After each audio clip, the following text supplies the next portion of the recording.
It's something that had never been found before.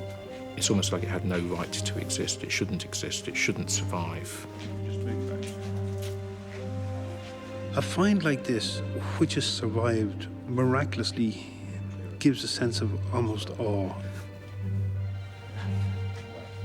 It was quite stunning to see something like that come out of a bog after 12 or 1300 years. Even in the state it was in, it's quite remarkable how much has survived. This was the most important day in the history of the museum since 1868, when the Ardagh Chalice came in. It is that important.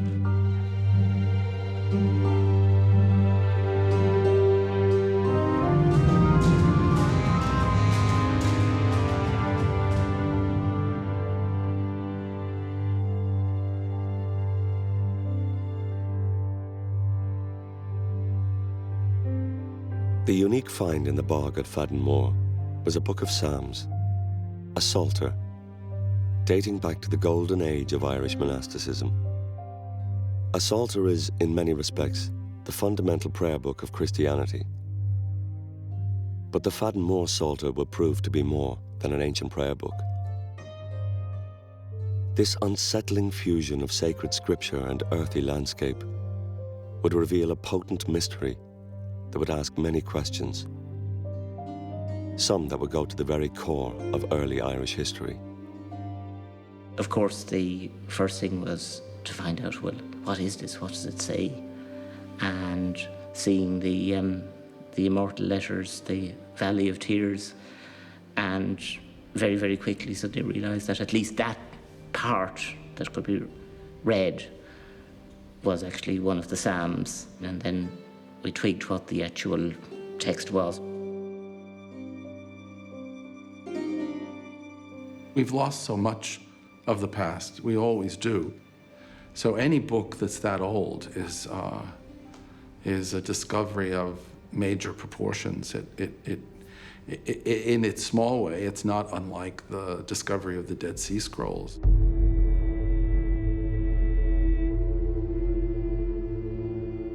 Like the Dead Sea Scrolls, the Fadden Moor Psalter would point us back to the very origins of Christianity, not in Rome, but here, in the very heart of the Middle East.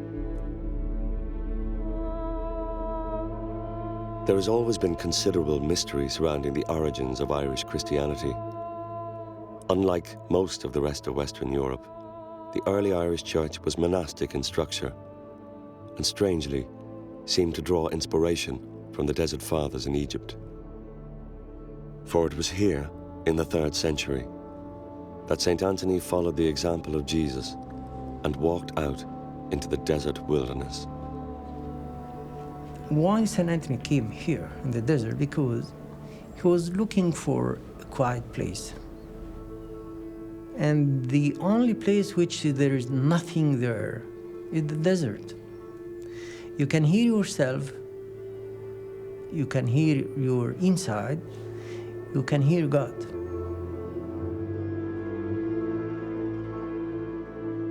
Here also, St. Anthony and those who followed him founded the first monastery in the world. These men, the first monks, became known as the Desert Fathers, and their version of Christianity became commonly known as Coptic Christianity.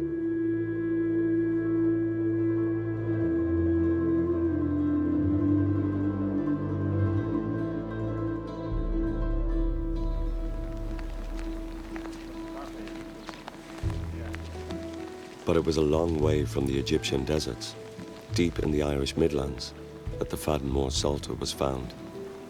Basically, I dig into the bog, you know, just cutting away as normal. And next thing, she just popped up in the bucket. I noticed some sort of a book because I could see a bit of writing on it. I noticed some sort of a book, but I wasn't sure what it was now. I said to Edward, "This is old." I said to him, "I think that Edward said, this is big." I said, "As it was that." And I knew you could see that it was leather. It was going to go off the boil fairly quick, like it was the warmth. It was one of the hottest days of that year, I'd say. A real fine day, and you could see literally that if anything was down on the ground too long, in that weather, it would dry up very quick, like, you know. So we got it buried down below into the cold bog that we're after cutting out. We had it all buried in a couple of minutes, like, you know. We called the National Museum, and I said, it looks like the Book of Kells, or there's not the colour, and I says, but it's all writing and a leather covered book with all writing, and with that, all hell broke loose up there.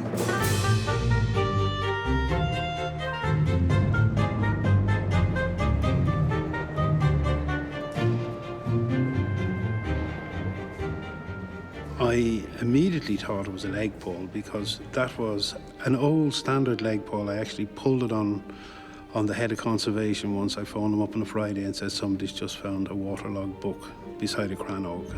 So my first reaction was, when you told me that a book had been found in the book, it was, oh yeah, right, you pulled that one before. The one thing that we thought would never be found is a manuscript in a bog. So I genuinely believed that he was pulling my leg until he said, no, I'm serious, it has been found. I probably can't use this on film, but I bounced around the bog saying, oh shit, a lot. It was just an incredible feeling. And then we also met the two brothers who owned the land, Kevin and Padraig. Padraig, you know, died since, and that's one of the clouds that hangs over this whole discovery, which is rather sad. They'd already had a lifelong association with the museum, sending us things from time to time, always alerting us, keeping their bulldozer drivers in the bog, aware of what might turn up, and to be just on the old lookout, and that's what happened.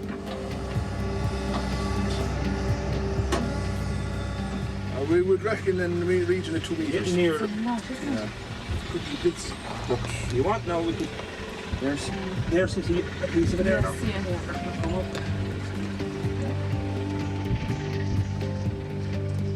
So we very carefully peeled back some of the peat, and then we could see text. And just immediately knew that this was an exceptional find.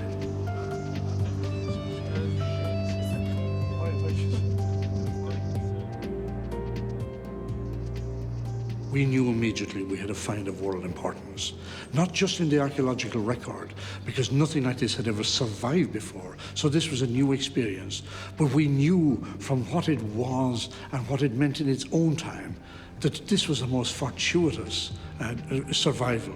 Well, I heard about this first a couple of days after the book was found, when I got a call at home from Pat Wallace. And when he told me that they had found a book in the bog, I mean, my first reaction was that he was joking and that he was really phoning me about something else altogether. And then when he told me that he thought it was medieval, that generally the feeling was that it was a medieval book, you know, my first thought was, well, if it's a medieval book, it certainly couldn't be an early one. And so I came up to Conses Barracks the next day, and I went fully expecting to see something like a small 15th century book in book form. And nothing really prepared me for the mess that was wheeled in. I wasn't expecting to see it in a tray, despite what I had been told. I wasn't expecting to see it on a bed of peat or half covered in peat. You know, I immediately thought 800, you know, give or take a couple of decades. And this just seemed absolutely incredible. I really couldn't take it in, and I had to step away and walk around the room a couple of times and come back to it and say, well, yeah, I think it's about 800. And the implications of this are, you know, were immediately absolutely staggering. But then I guess so much was pushed back. The National Museum established a steering committee of expert opinion and consulted widely with international colleagues. But they would soon realize that the preservation of a waterlogged vellum manuscript would be an unprecedented conservation challenge. I must confess that I didn't sleep for about a month after it was found, trying to work out what to do with it. And the problem was that nothing like it's ever been found before. Most of the time when we're finding things, You can go to books, you can talk to other people, and they'll have dealt with something similar, or at least the principles will be based on something similar that's been done somewhere before at some point. But in this case, everything that we've done has had to be worked out from scratch. The museum's conservation department, based in Dublin's Collins Barracks, embarked upon a wide range of scientific investigations to both record the find while also uncovering as much information as possible about the Psalter, but without any actual physical intervention.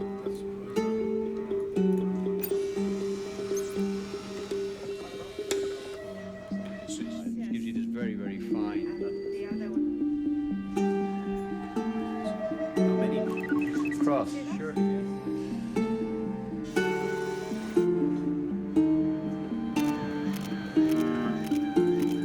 The Psalter was refrigerated, encased in a bed of wet peat. This simple technique, drawing upon the natural preservative qualities of bog material, had proved invaluable before during the storage of the bog bodies. John Gillis, a leading book conservator from Trinity College Dublin, was seconded to the museum to embark upon the lengthy and painstaking conservation process. Kind of like the birth of your first child. You remember practically every moment of it, and the weather and what you were wearing. But it was presented basically covered by a large white plastic container. When the lid is lifted off, the first impression, or the first job your brain has, is to try and figure it out, because it is, you have a concept of what a book is like and its form, you know, in your head, as we all do. But this really didn't reflect any of those. Do you get nervous? I could probably tell you no, but it'd probably be quite obvious. Yeah, I do get nervous, but it's all quite considered. I mean, none of it is hasty. None of the actions we take, none of the steps we take are hasty. We more or less considered this approach and discussed it. But exciting too. Oh, very.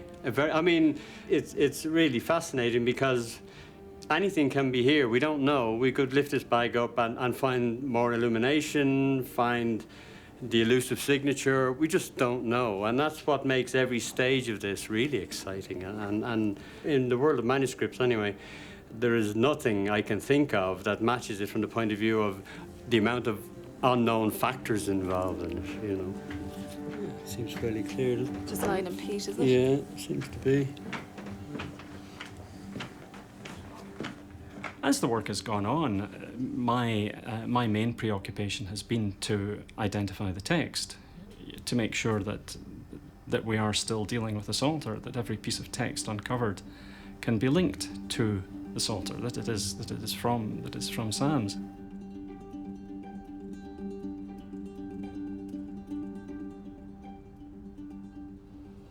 The Psalter was probably the main staple text of the Irish Church at all times.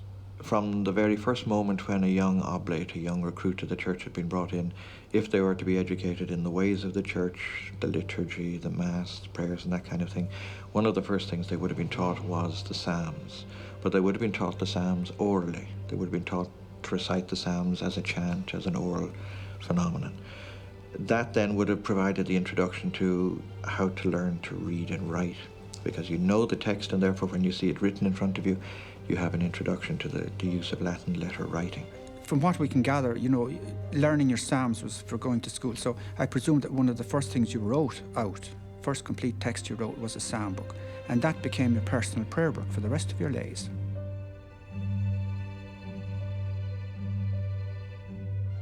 Who lost it? Was it the man who made it? Unlikely, because a team of people probably made it. I imagine the man who lost it, it's impossible to say, but for some reason he hid it. I doubt anyone ever lost this. How could you lose such a glorious artifact?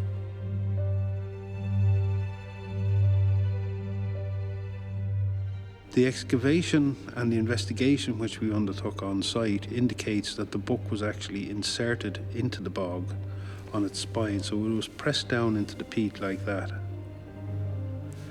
And There may have been an animal skin put across on top of it, and maybe vegetation put over on top of that. That suggests possibly concealment with a view to recovery of the object. This was a troubled period. We know there were Viking attacks on monasteries in that area. We also know there was conflict with the kings of Munster at that period. There are a number of big, wealthy monasteries in the area. It wouldn't be too difficult to come up with a scenario within which one of the monasteries in the area was under threat, and this may have led to important treasures being taken out and taken to other holdings of the church in the vicinity. And at Faddenmore, on an island in the bog, and for whatever reason, they didn't make it across the bog. And the book was actually inserted into the bog, and whoever, was travelling with the material didn't live to tell the tale.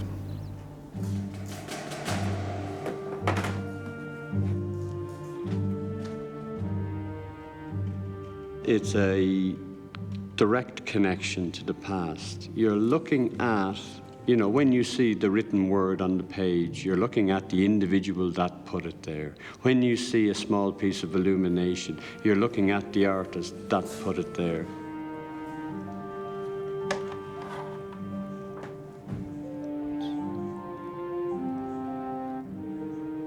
But it gives you an appreciation of it, and it gives you an appreciation of the fact that it survived it all, and I think that, that really is incredible. 27.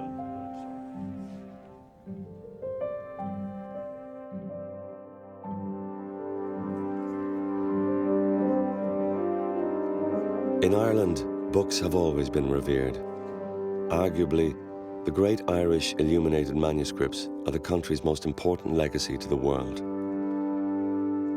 And the history of these books, the history of the written word, is unquestionably interwoven with the history of Christianity in Ireland. Christianity, of course, spread to mainland Europe through the Roman Empire. And with the faith came the written word. And the word was, indeed, with God. There was no writing in Ireland before the arrival of Christianity. The book and Christianity came together. The saint and his book were always portrayed together, and you have the wonderful legend of Sweeney, who went mad. Why did he go mad? Because he was cursed by a saint. Why was he cursed? Because he threw a psalm book into a lake. You can't have Christianity without writing, because Christianity has its sacred texts, the Bible, and you need writing to convey what is the Word of God. Well, one of the distinctive features of Irish history in the period we're concerned with is that we were never a part of the Roman Empire. So although we are peripheral, we nevertheless absorb these different vibrations, if you like, from the Roman world. But at the same time, we're distinctive. That meant that we did things in a different way. Where there is a difference, rightly or wrongly, made out between the Irish Church and every other church, if you like, in Western Europe, is this so-called monastic church. It was different, and even Irishmen noted when they went to the continent, particularly for the first time, that they were different, and the way they did things was different from what continentals were used to.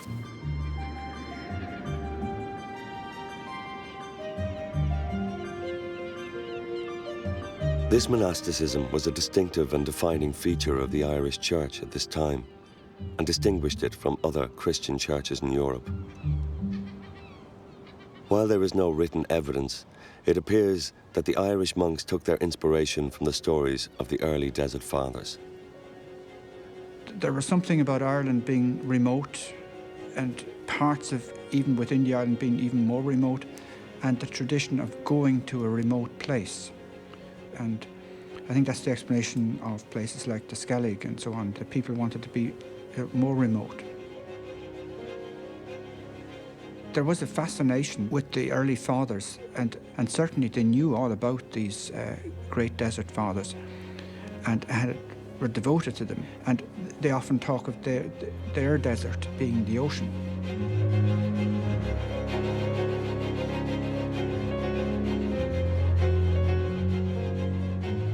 But while Christianity began to blossom and thrive in Ireland, the Roman Empire that had fostered the spread of Western Christianity across Europe was beginning its slow decline and fall.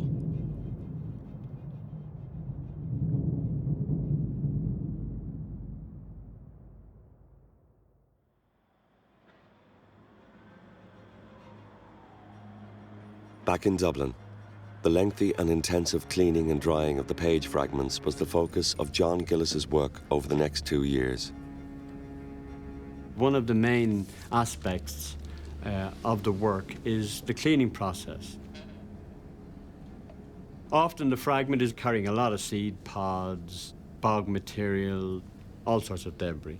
So we have one opportunity to get that clean because the drying process is a one-off, and once that's done, any soiling, any dirt left on the surface would remain there. We have an advantage in some way in that it is sodden wet, so we can clean using deionized water, basically. Really difficult to see, until you've got it to a state where you're happy that it's clean.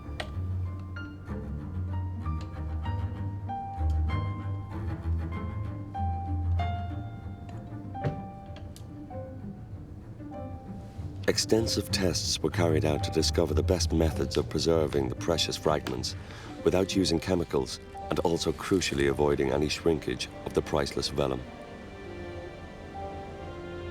Finally, an innovative way of vacuum drying the fragments was successfully found. It would be very difficult for it to ever get me down. It can be extremely intense, and I have had my walk-away moments from it where you think, oh God, I can't cope with picking out another half N today, you know, because I've done 4,000 already.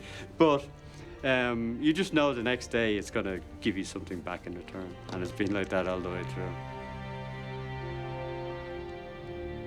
In most cases, despite the considerable achievements of the conservation process, only roughly 15% of each page remained.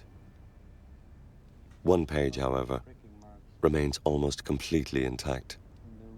Because we want to get information back from the manuscript, we wanted to help us fill in the blanks. I think this will be our biggest aid to that, because it's so complete. You can see it clearly there. There are 2 tacket holes in the back fold there. We have the complete line count. We have the margins. And we've even got the pricking holes used to create the ruling lines, to guide the ruling lines. And you can see the ruling line running under the text there. And of course, waiting for us at the bottom of all this when we get to it is, well, to me, probably one of the most exciting aspects of it is the cover. It appears to be quite unique and very unusual in its form, and maybe giving us an insight into a style we're not particularly aware of. So I'm very much looking forward to getting to the cover and having a look at that in more detail.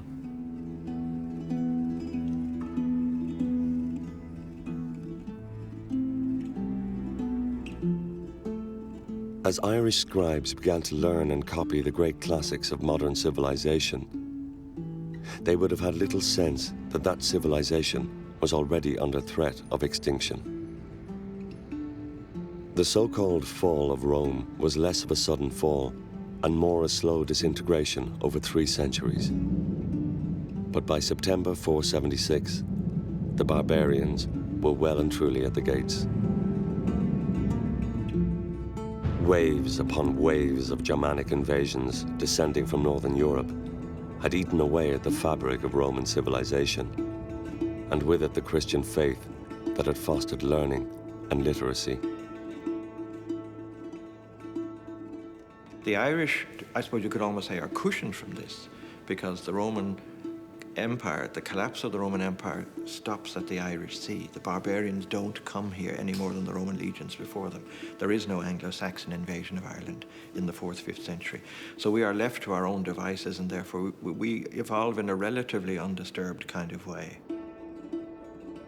Ireland was very lucky because while the continent is in turmoil, Ireland is heading just as quickly to peace for the first time, under the influence of Christianity. So there really is a tremendous change that comes over Ireland, and part of that change then takes us into a new literacy that Ireland had never known before, just at the time when the continent is really becoming illiterate. It was this new literacy which centuries later would foster scriptoriums across Ireland, like the one in which the Fadden Moor Psalter was produced. But as the faith flourished on the island of Ireland, it was being decimated on mainland Europe. While monasteries were being destroyed and books burned, the thoughts of the Irish monks turned outward. Columkill was the first and most famous of these. In the 6th century, Columkill, or St. Columba as he would become, would famously venture forth across to the Scottish Isles and found a monastery here on the remote island of Iona. He would be responsible for the conversion to Christianity of modern-day Scotland.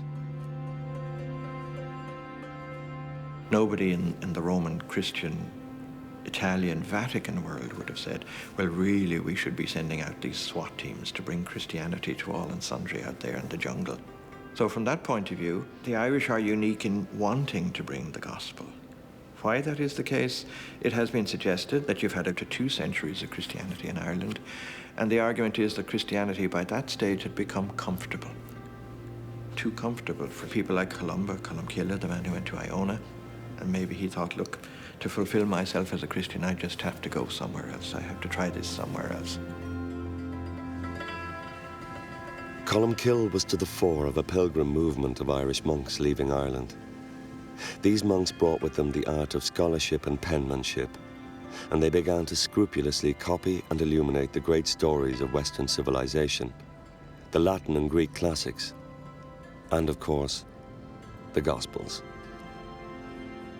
They called themselves exiles for Christ.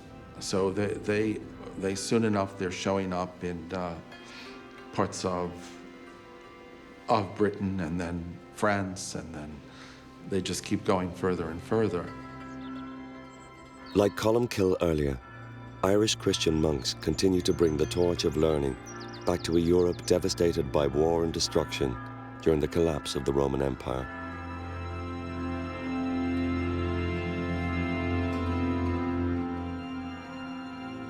Famous among them is the towering figure of Columbanus, buried here in the crypt of the Abbey in Bobbio. Columbanus was a profoundly spiritual man with an equally profound grasp of Latin and learning, who set off across Gaul, founding monasteries in France and elsewhere, before finally settling here in northern Italy in 610. If you look at the Irish in Bobbio, which is probably the most famous Irish monastic foundation on the continent, where Columbanus worked and died in 615, Bobbio is famous for a whole variety of reasons, but for humanist scholars it was particularly important because Bobbio, the library in Bobbio, preserves texts and fragments of texts in the Latin classical tradition which you do not find anywhere else. They're literally unique, and if it weren't for the role of the Irish, those texts would have been lost forever.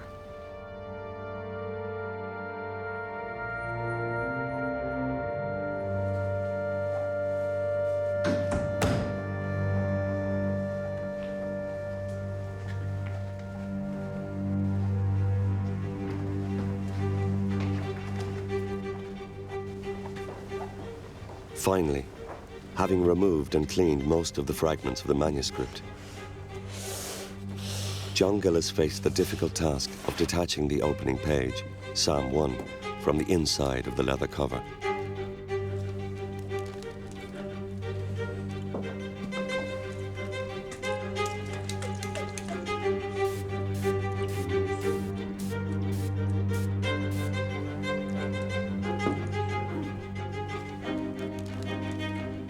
This was a highly risky process, which, if successful, could reveal a page that had never been seen by anyone for over 1,000 years. The museum's team and international experts gathered anxiously nearby to await the result.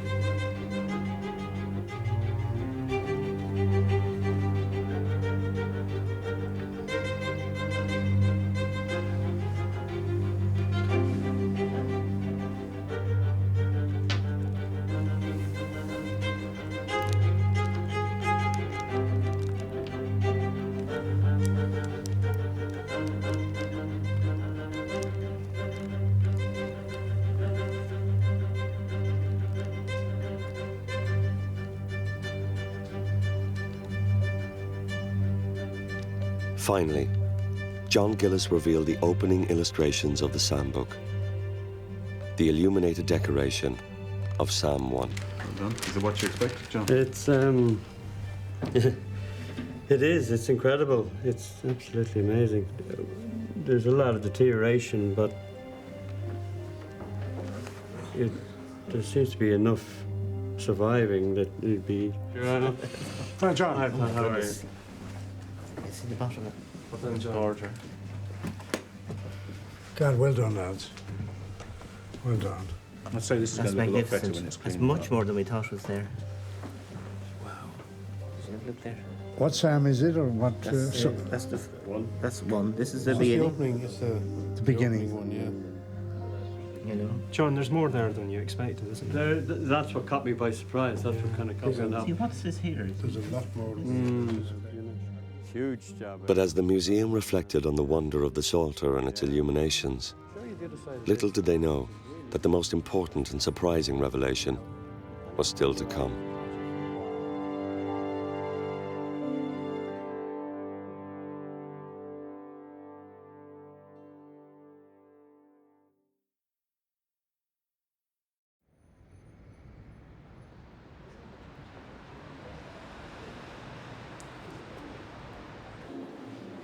In June of 2008, the National Museum revealed its preliminary findings about the Fadden More Psalter to an expectant national and international audience at a public conference in Dublin. I want to welcome everybody here, particularly those from outside Ireland who are here. It's a great day for the The National Psalter was Museum. discovered on the 20th of July in 2006 in the course of harvesting. We got to the site, we found that the discovery was actually at the bottom of this trench. We know from documentary sources that the Psalter was a commonly used text in Ireland in the Middle Could Ages. claim to being the centre of Irish literary culture, certainly in the 6th century, maybe into the early The leather cover was the last main element of the Fadden More find to be revealed during the conservation So that process. more or less completes the story of phase 1 and how the larger surviving fragments were dealt with. It is, of course, not the full story, and I'd strap yourself in for this bit.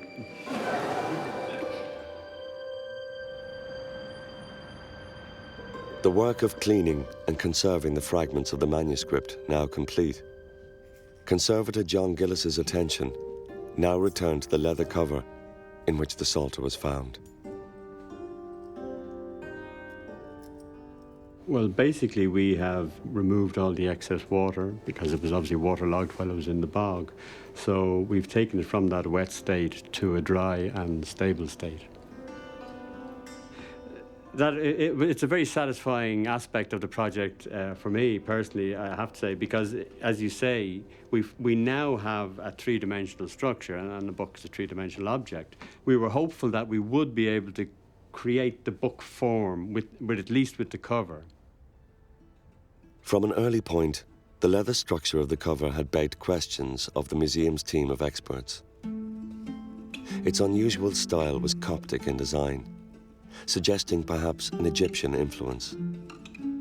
Never before had something like it been discovered in this part of the world.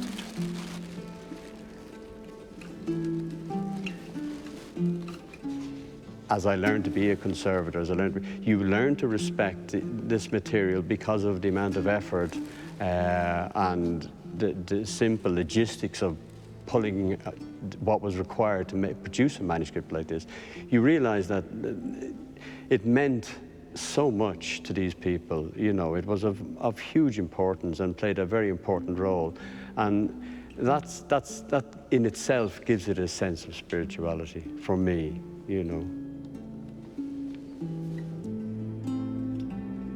The profound spirituality, scholarship and craftsmanship which this 9th century Psalter embodies had been developed and honed during the previous centuries by the thousands of Irish monks working both in Ireland and abroad.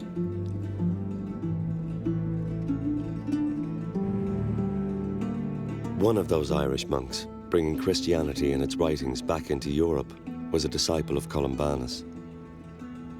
Gallus struck out alone across the Alps to lead a hermetic existence in Switzerland, on the site of the city which now bears his name, St. Gallen.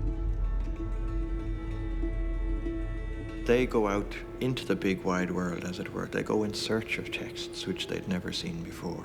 And they go to places where no one had gone before, so to speak, trying to recoup this knowledge which in the centuries after the barbarian invasion certainly had disappeared, certainly had gone into decline.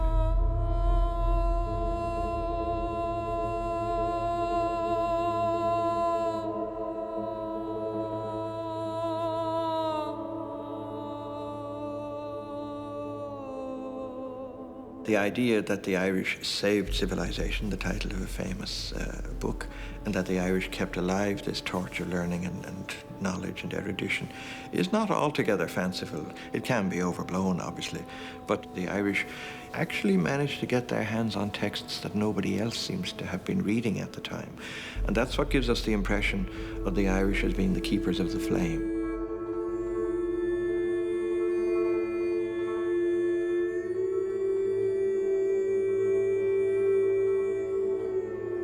John Gillis travelled to the famous library in St. Gallen to see what the Fadden More Psalter might have looked like in its original, undamaged state. This is one of the manuscripts in the library here in St. Gallen, and this one was produced by an Irish hand. Even to a conservator's eye, I can see clear evidence of links to the Fadden More Psalter in the simple interlinear decoration, the way the page is laid out.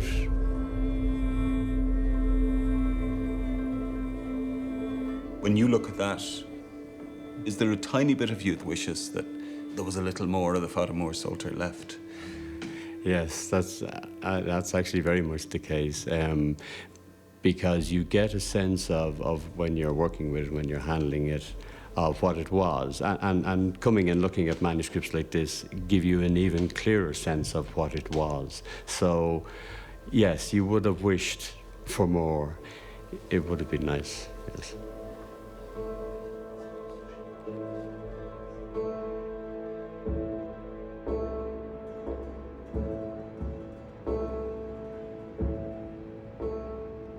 As the conservation began to wind down and the museum's thoughts turned toward unveiling the Fadden More Psalter to the public, John Gillis made an extraordinary discovery.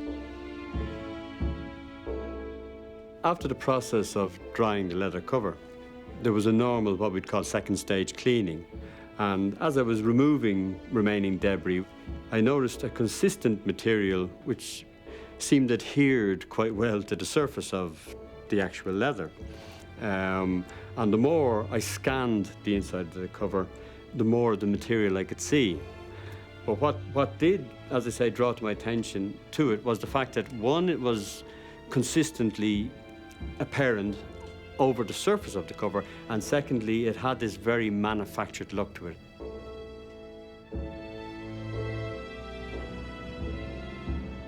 I mean, basically, John came to me, he knocked on the door of the office, came in and said, there's something you ought to have a look at, and sort of took me upstairs and showed it to me. But I think he'd already been pondering it for a couple of days, just on the, it looks like it, but it can't be. It looks like it, but it can't be. This is a shot I took under the microscope. And if we look at this, you see a very deliberate row of vertical lines crossed by a very regular row of horizontal lines. And this is very similar in the way they would manufacture papyrus. They lay down the layers on top of each other. So it immediately struck me that the most important fact about this was it was clearly a manufactured product, and it clearly is not the flesh side of a skin, of a piece of leather. This strange manufactured material suggested papyrus, although that seemed unbelievable in an Irish context. Never before had papyrus been found in Ireland. If it was papyrus, the discovery indicated that the Fadden More Psalter, or its cover at least, had some origins in Egypt. This would be the first physical link between Ireland's monasteries and their mythical inspiration, the Desert Fathers of the Coptic Church.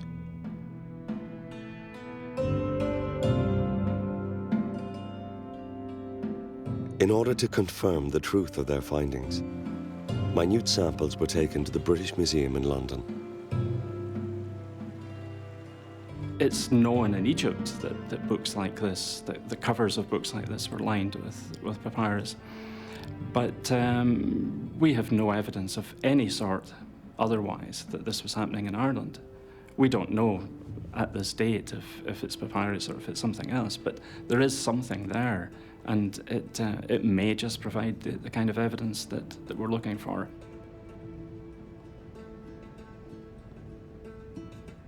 Weeks later, after a tense wait, the findings of the British Museum arrived by email. I've been out on the SEM this week, which is the scanning electron microscope, and can confirm that the Psalter has indeed got papyrus present. It was sample 4 that clinched it. The material was very difficult to identify, as many of the cells had obviously become detached and moved around. This is in the bog, I'm guessing. But sample 4 was the most intact. In advance of my official report and images, I am attaching a scanning electron microscope image here of the papyrus in sample 4. Oh my God. I dare not to think it might be. What on earth is that doing? It brings a whole new aspect to the project, and it gives an avenue that now requires investigation. Papyrus is the writing material of antiquity, late antiquity in the Greco-Roman world. And it was, to a certain extent, up to the 4th, 5th century in certain parts even of the Western world, in Western Europe as we would call it. But because papyrus is such a brittle material, it doesn't survive in our climate.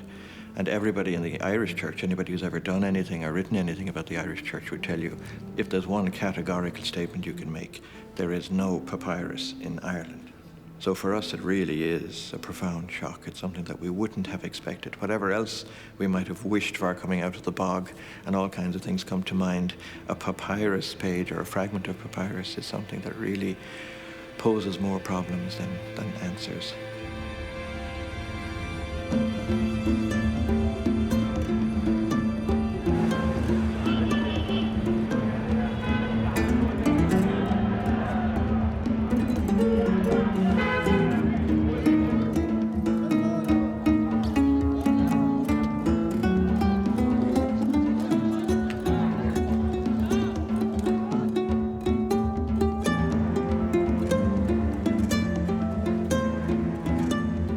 John Gillis travelled to the prestigious Coptic Museum in Cairo to compare at first hand the cover of the Fadden More Psalter with those of the famous Nag Hammadi Gospels, a rare collection of Coptic Gospels found by a shepherd in Egypt in 1945.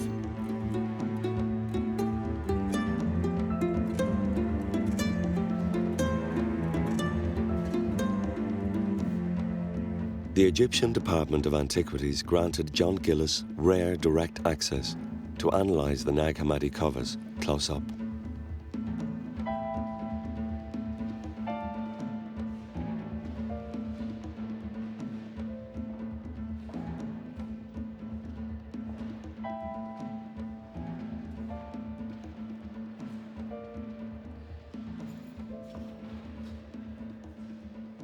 all we've had in comparative structures from a medieval or early medieval period have been illustrations in other manuscripts, but now we have something tangible here to look at it, to compare. We're aware that there's 400 years between the Nag Hammadi structures and our own Psalter, but nevertheless you can see the similarities and you go from one to the other. When we discovered the papyrus lining on the inside of the Psalter, we then combined not just the style, but the style and the materials. And that brings them, in my mind anyway, much closer together, despite the gap in years, as I say. It's no surprise that, for example, we would have a book with a cover which is based on a Coptic Egyptian cover, or that there would be papyrus present, because the religion itself is coming from that area. The comparison with the Nag Hammadi Gospels confirmed that the cover of the Fadenmore Psalter is indeed closely aligned to those of the Coptic Church. Today, there are over 10 million Coptic Christians practicing across the globe. Independent of Rome and with their own papal lineage, stretching back to 43 AD. The Coptic Christians continue to thrive.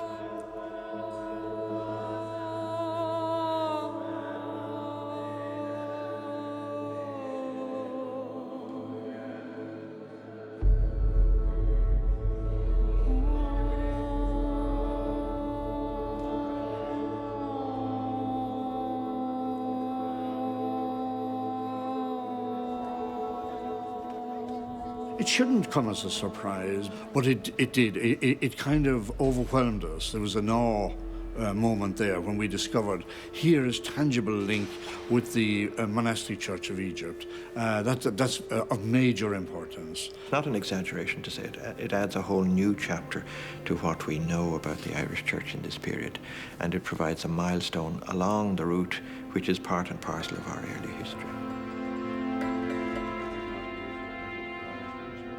Journey has been an incredible one, an absolute incredible one from beginning to date. It's had, terrifying moments. It's had moments of absolute elation, simply because I've been so privileged to work with something so new from the point of view of decodicology, of discovery, of trying to find a way to deal with the problems we had.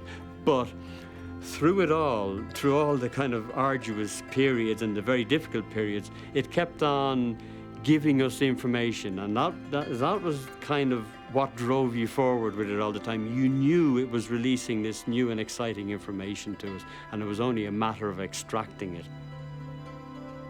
But at the same time, it's been exhilarating up to this point, as almost continuous revelations, new discoveries.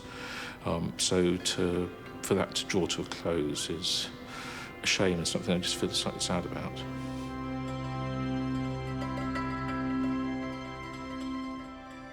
There is a temptation to go for the simple answer, and the experts, so-called, will tell you that there never is a simple answer. But I think the two are not necessarily irreconcilable. There is a fairly straightforward approach to the period that we can adopt, on the understanding that when something like the Fadenmore Psalter shows up, it can radically transform our understanding. And then within that context, when something like a papyrus fragment shows up within the cover of the Fadenmore Psalter, that is equally intriguing, more intriguing to a certain extent.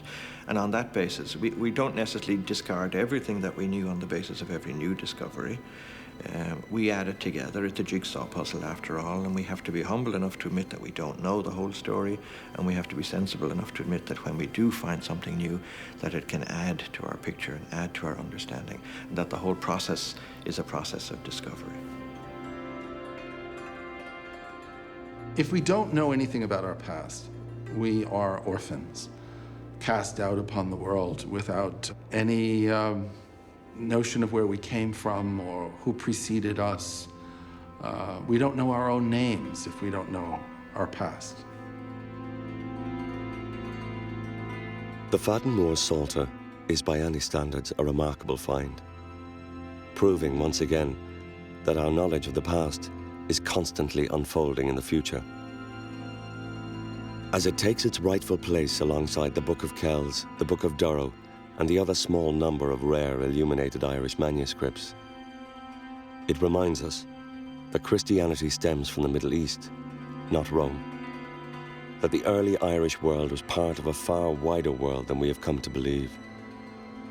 And above all, that there is still much to be discovered about our origins.